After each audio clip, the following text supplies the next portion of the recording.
ರಾಮನಗರ ಆಯ್ತು ಇದೀಗ ತುಮಕೂರು ಜಿಲ್ಲೆಯ ಸರದಿ. ಬೆಂಗಳೂರು ಉತ್ತರ ಜಿಲ್ಲೆಯಾಗುತ್ತಾ ತುಮಕೂರು ನಗರ ಗ್ರೇಟರ್ ಬೆಂಗಳೂರಿಗೆ ಸೇರಿಸೋಕೆ ಸಿದ್ಧತೆಗಳು ನಡೆದಿದ್ದಾವೆ. ಈ ಸಂಬಂಧ ಈಗಾಗಲೇ ಸರ್ಕಾರಕ್ಕೆ ಪ್ರಸ್ತಾವನೆಯನ್ನ ಕೂಡ ಸಲ್ಲಿಕೆ ಮಾಡಲಾಗಿದೆ. ತುಮಕೂರಿನಲ್ಲಿ ಗೃಹ ಸಚಿವ ಡಾಕ್ಟರ್ ಜಿ ಪರಮೇಶ್ವರ್ ಈ ಬಗ್ಗೆ ಮಾತನಾಡಿದ್ದಾರೆ. ಬೆಂಗಳೂರು ನಗರ ಶರವೇಗದಲ್ಲಿ ಬೆಳವಣಿಗೆ ಕಾಣ್ತಾ ಇದೆ, ಈ ಬಗ್ಗೆ ಚರ್ಚಿಸಲಾಗ್ತಾ ಇದೆ ಅಂತ ಹೇಳಿ ಗೃಹ ಸಚಿವ ಡಾಕ್ಟರ್ ಜಿ ಪರಮೇಶ್ವರ್ ಹೇಳಿಕೆಯನ್ನ ಕೊಟ್ಟಿದ್ದಾರೆ.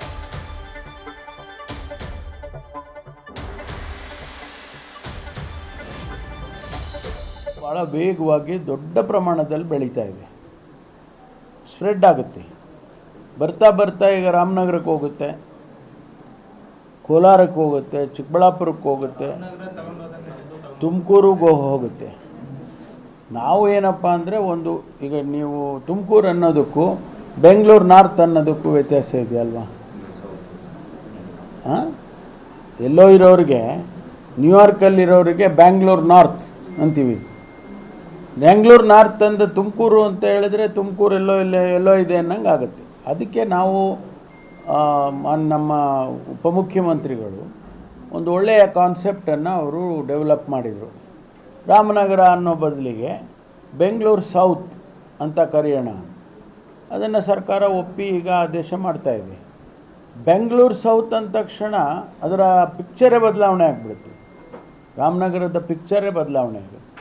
ಆ ಥರ ನಾವು ಕೂಡ ಬೆಂಗಳೂರು ತುಮಕೂರನ್ನ ಯಾವ ರೀತಿ ಮಾಡಬೇಕು ಅನ್ನೋದ್ರ ಬಗ್ಗೆ ಯೋಚನೆ ಮಾಡೋದು. ಅದು ಗ್ರೇಟರ್ ಬ್ಯಾಂಗ್ಳೂರು, ನಮಗೆ ಎಕ್ಸ್ಟೆನ್ಷನ್ ಆಫ್ ಬ್ಯಾಂಗ್ಳೂರು. ಈಗಾಗಲೇ ನಿಮ್ಗೆ ಗೊತ್ತಲ್ಲ, ನೆಲಮಂಗಲ ಬಿಟ್ಬಿಡ್ತು.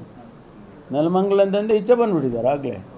ಬೆಂಗಳೂರು ನೆಲಮಂಗಲ ಬಿಟ್ಟು ಈಚೆ ಬಂದುಬಿಟ್ಟಿದೆ. ಇನ್ನೊಂದು 30 ಕಿಲೋಮೀಟ್ರ್ ಬಂದರೆ ಮುಗ್ದೇ ಹೋಯ್ತು.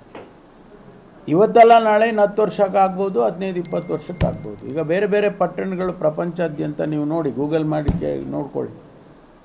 ದೊಡ್ಡ ದೊಡ್ಡ ಸಿಟಿಗಳು, ಅದು ನ್ಯೂಯಾರ್ಕ್ ಇರ್ಬೋದು, ಲಂಡನ್ ಇರ್ಬೋದು, ಟೋಕಿಯೋ ಇರ್ಬೋದು, ಈ ಥರದ ದೊಡ್ಡ ದೊಡ್ಡ ಪಟ್ಟಣಗಳು ಪ್ರಪಂಚದಲ್ಲಿ ಅವೆಲ್ಲ 100 ಕಿಲೋಮೀಟ್ರ್ ಹೋಗ್ಬಿಟ್ಟಿದ್ದಾವೆ.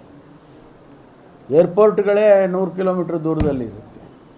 ಅದಕ್ಕೆ ಬೇಕಾದಂಥ ಸವಲತ್ತುಗಳು, ಟ್ರಾನ್ಸ್ಪೋರ್ಟು ಮತ್ತೊಂದು ಎಲ್ಲ ಅವರು ಮಾಡ್ಕೊಂಡಿರ್ತಾರೆ.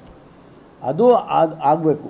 20 ನಿಮಿಷದಲ್ಲಿ ಈಗ ಟೋಕಿಯೋಯಿಂದ ನನ್ನ ಸ್ವಂತ ಅನುಭವ, ಮಲೇಷ್ಯಾದಲ್ಲಿ ಏರ್ಪೋರ್ಟು ನಾನು ಕೇಳಿದ್ರೆ 65 ಕಿಲೋಮೀಟ್ರನ್ನ ಇದೆ.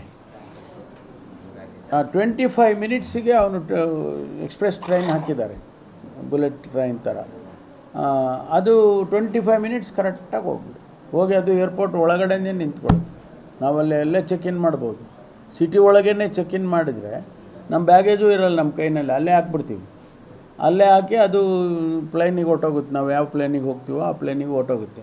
ನಾವು ಕೈ ಬೀಸ್ಕೊಂಡು ಆರಾಮಾಗಿ ಬರ್ಬೋದು. ನ್ಯೂಸ್ ಫಸ್ಟ್, ನಿರ್ಭೀತಿಯಿಂದ ನಿಮ್ಮ ಪರವಾಗಿ.